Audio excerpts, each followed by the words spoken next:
Okay, so there is always a way to figure out, a smart way to figure out how to bypass any kind of filters, how to bypass any kind of security. But there is no any 100% guaranteed service to give you to find a fake website. There is no any 100%. No one can able to, no any service can able to give you 100% guarantee that they would figure out this website is fake and this website is genuine or legitimate. So, but there are ways which you can try.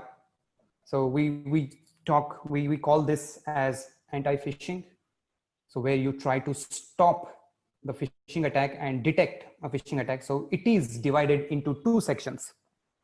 One is detection mechanism, how you can analyze a phishing page, and another is prevention mechanism, how you can protect yourself from phishing attacks. So these anti-phishing is divided in these two sections. So first we'll talk about detection mechanism.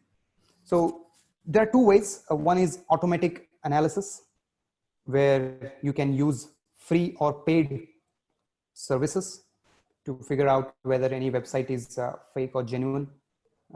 Free websites are not much available. One or two there are. I'll give you the names. But paid services are quite most effective way. Right? And there is another way.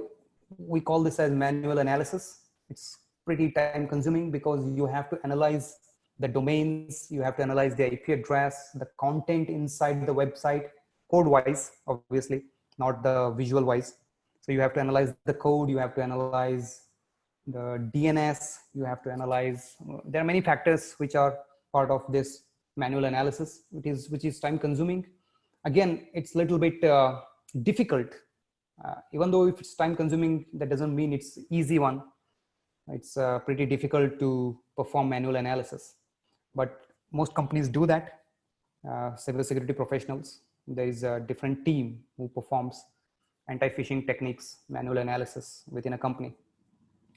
So we stick to one detection mechanism, that is automatic analysis, which is pretty easy for you to try it out.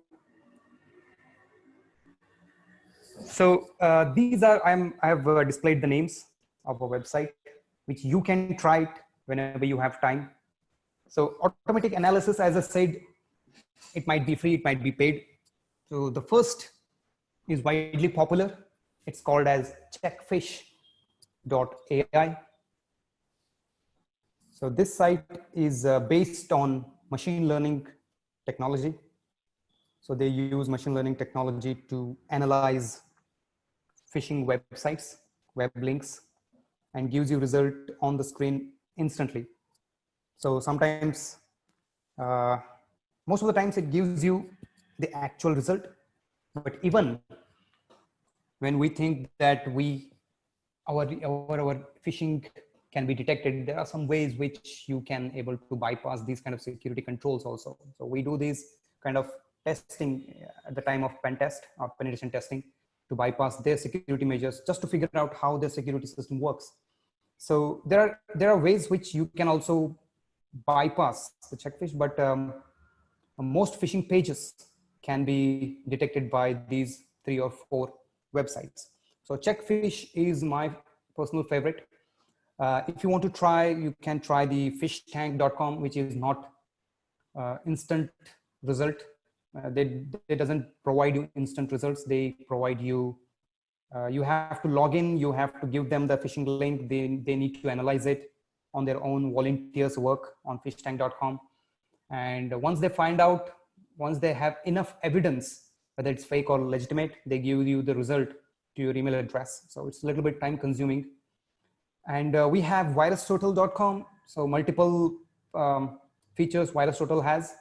One is to check the URLs, like whether fake or genuine, or you can also use VirusTotal for scanning the files, like PDF files, JPEG files, or any kind of files. So VirusTotal is a Google product, part of Google Groups. So it's quite powerful. And the good thing about VirusTotal is it has top 65 antivirus vendors collaborated at the same place and try to analyze whatever you want. Like it might be file, it might be URL. So all together collect information, whatever you have provided, and give the result individually on your screen. So that's why it is widely popular with cybersecurity professionals. And there is another site, it's called as isitphishing.org. It's an open source platform, so you can try it. It's not that much effective, but for the sake of understanding, you can try. And I have also given a blog. It says gotfish.org, gotfish.com. So here you can able to find more in-depth information about phishing and how phishing works, as well as how to detect phishing in a manual analysis and where to report them. So it's when you become a cybersecurity professional. So when we find any kind of bugs, when we find any kind of phishing pages out in the wild, which is not detected by any security compliance or security appliances. So what we do is we just report them to some authorities. So I'm not talking about authorities like cops, I'm talking about some companies who figures it out and they analyze further whether this website is actually fake or genuine, right? So this is a detection mechanism, right? So this is how you can able to detect. So to answer your question, someone asked the question in the chat room, as Karan said, so how to detect a phishing website. So these are the 4 options. So you can try it out whenever you have time, right? So moving to the... Sir? Yes, please. There are some few more questions. Okay. What if website has only HTTP and not HTTPS? Okay, what happens? Let me clarify what is the difference between HTTP and HTTPS. So let me pop up my, okay, this one. So HTTP and HTTPS, I don't have the slides for them. I need to explain over here only. So at the beginning of the internet, when websites were started becoming popular or started giving out their web addresses to everyone. So at the time of, in that particular time, there were no such thing called as security. They were not worried about whether our information can be hacked or collected or it can be sniffed. So the initial protocol to access a website was HTTP.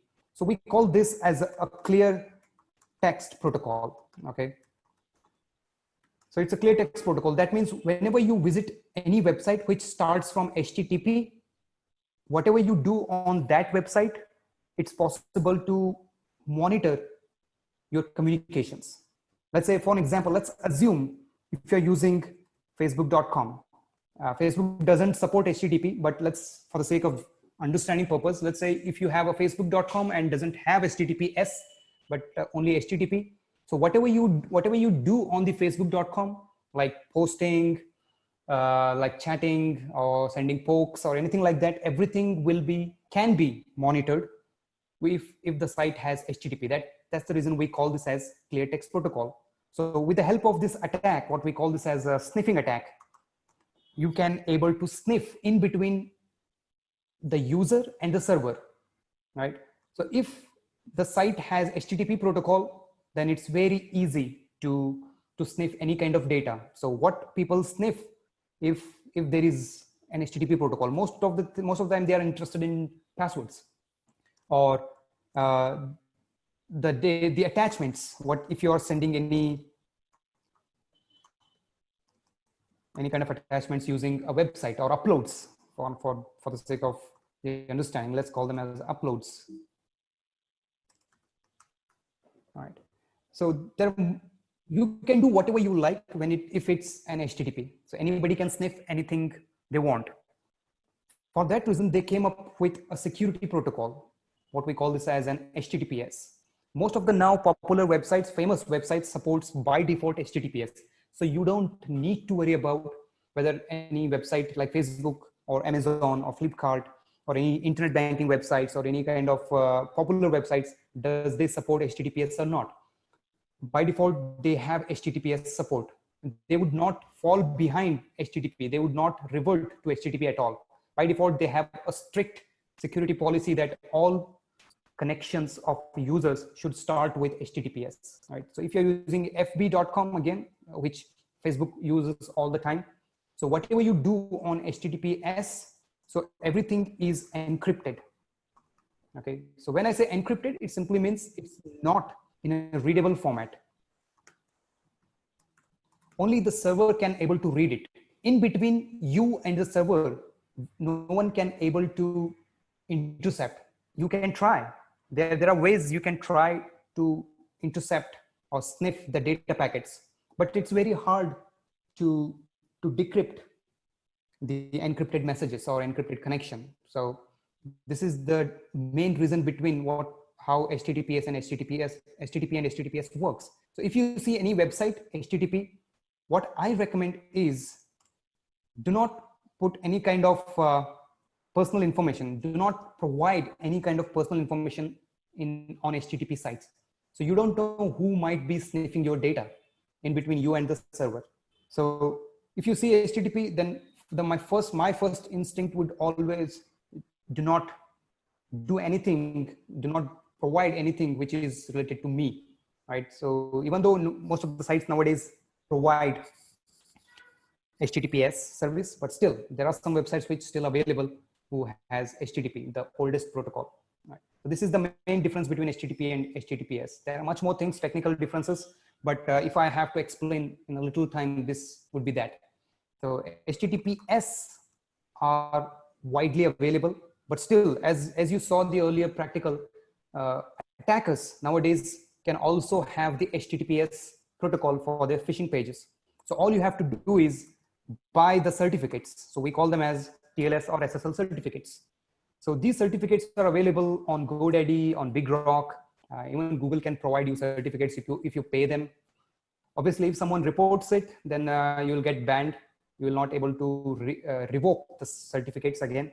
So these are paid certificates where you can buy them from GoDaddy or Big Rocks. That's what people, hackers are nowadays doing it. They just buy these SSL and TLS certificates and they represent their website something like fakebook.com, right?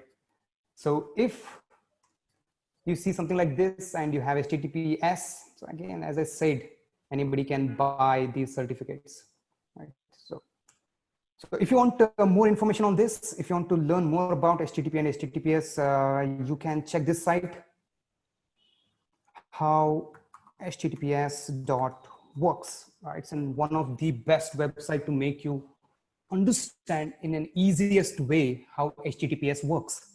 Right, so check it out whenever you have free time, whenever you try to understand how HTTPS works behind the scenes, as well as the front end scenes.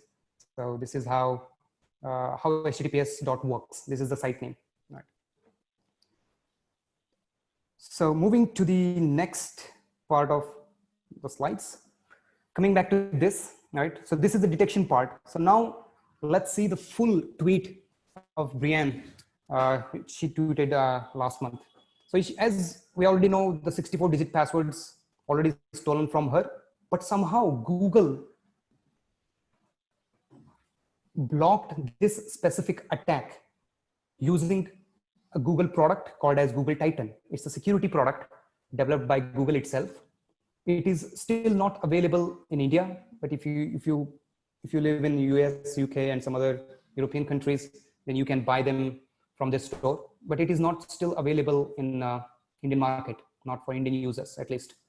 So this is a prevention mechanism. Even though somehow an attacker or a hacker or a criminal able to steal your password, there is a way you can prevent it without worrying much.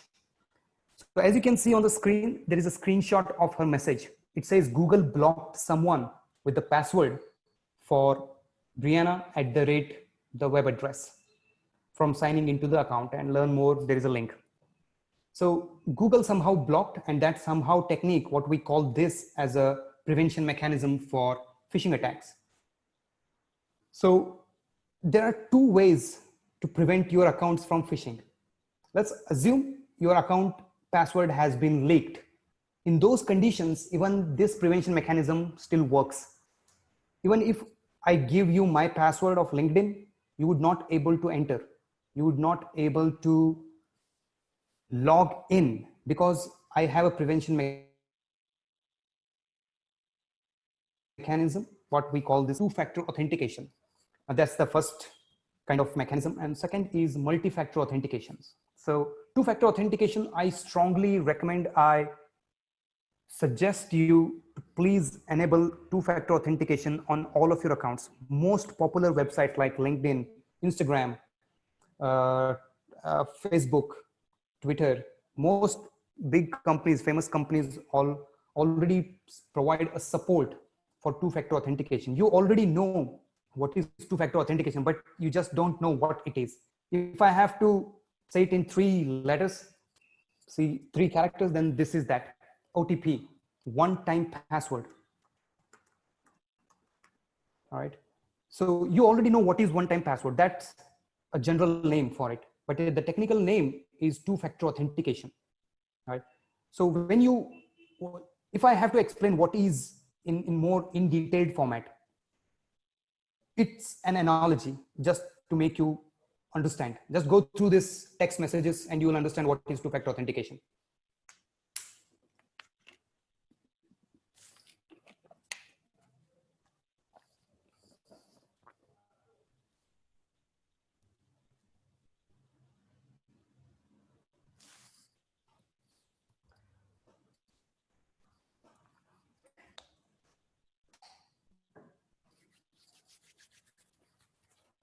So I hope you read through this particular message. So this is an analogy of how 2FA works, right? So it's an easiest way to understand what is two-factor authentication. So if I have to go into the technical part of this prevention mechanism, so two-factor authentication works something like this. The first factor of two-factor is something you already know. For example, email address or username and a password. That is, you something already know. You have it in your like a password manager, or you already have it in your mind, or some people even write down the passwords, which is completely bad idea. You shouldn't and never ever write down your passwords. So that is the first factor of two factors, something which you already know, that is username and a password. And the next factor is something you have, like an OTP. OTP is randomly generated for every users. And that OTP, most of the OTPs have a time limitations, like 180 seconds, probably 3 minutes. It depends, again, it varies from one application to another application. So two-factor authentication, even if somehow can able to capture your passwords and usernames, the OTP is generated at the time of login, and it would be delivered to your smartphone, like a phone number, for example. So you already know what is OTP, right? So there is not just one way of getting the one-time passwords. OTP, which pushed from a service provider to your phone number, is what we call this as an SMS-based two-factor authentication. You will get an SMS, you copy that number or remember the number, and you put it in the service. So that's a SMS-based two-factor authentication. So what can you achieve by two-factor authentication? So it can able to protect you from phishing attacks. It can able to protect you from social engineering attacks. We'll look into that in a couple of minutes. And it can able to protect you from password brute force attack methods. So phishing is most concerned area for even for normal users as well as big multinational companies. So if you have 2FA, two-factor authentications for your accounts, even if you lose your password or someone cracks your password, so you would be at least on the safe side, because OTP will be generated at the time of login and it will be delivered to your phone number. All right. So that's what two-factor authentication is. And there is another form of phishing prevention, that is multi-factor authentication. So using 3 or more authentication factors, when you combine multiple authentication mechanisms, like username and password will be one factor, OTP will be second factor, and you have fingerprints, you have facial recognition, you have USB hardware tokens, and or you have a location-based authentication mechanisms. Most of the highly confidential data they keep it in a location-based authentication mechanism. They get, you can only able to unlock when you reach that specific location. It is based on longitude and latitude, right? So when you combine 3 or more authentication factors, you can get multi-factor authentication. Only the paranoid one can able to understand, only can able to use these multi-factor authentications, right? So I don't suggest you to use multi-factor authentication, but I would say if you think your data is most confidential for you, then you can implement multi-factor authentications. So 2FA, that is two-factor authentication, is a subset of multi-factor authentications, right? It's a part of, 2FA is a part of multi-factor authentications. It's not whole together, it's a MFA, but it's a part of MFA, 2FA, right? So think of like this, all two-factor authentications are, which falls under multi-factor authentication, but not all multi-factor authentication is a two-factor authentications. I know it's a little bit confusing. If you understand, you know what I'm trying to say, all right? So this is the prevention mechanism where you have two factors and multi-factors. So in summary, if I have to go back a little bit, just a little bit like this one. So as you can see, 64 password has already stolen, but her account is being protected by Google Titan security product. So Google Titan is not a software, it's a hardware. It's a key, it's like a USB key. So if I have to show you how it looks like, let me open the window.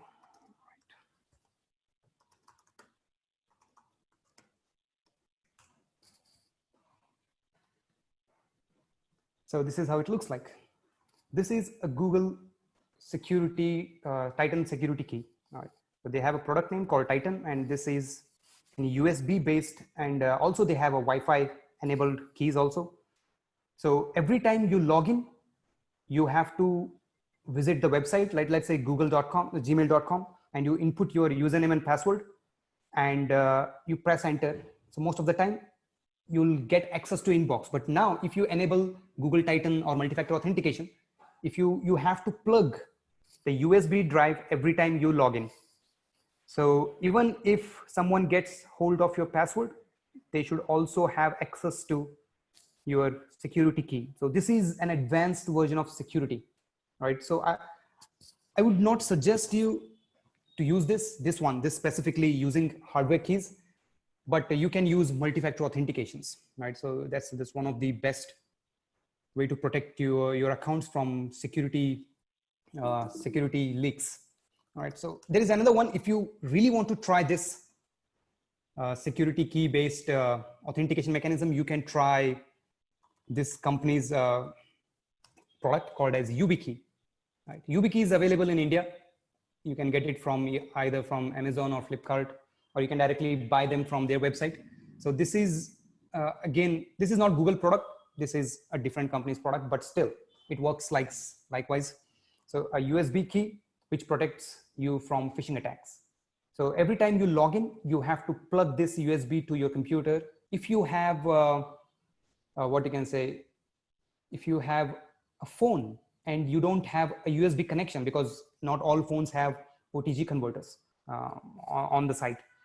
So they have also provided a Wi-Fi based key section. So you have to press the button at the time of login. So it detects nearby frequencies. This is an NFC based. So it extracts the information, which is a key actually, and it compare with the stored key, and if it matches, then it gives you access. So for smartphone, for computers, for laptops, for everyone. So this is an ultimate mechanism of anti-phishing. All right. So there is no any other type of anti-phishing other than this, the maximum one, but this is one of the best.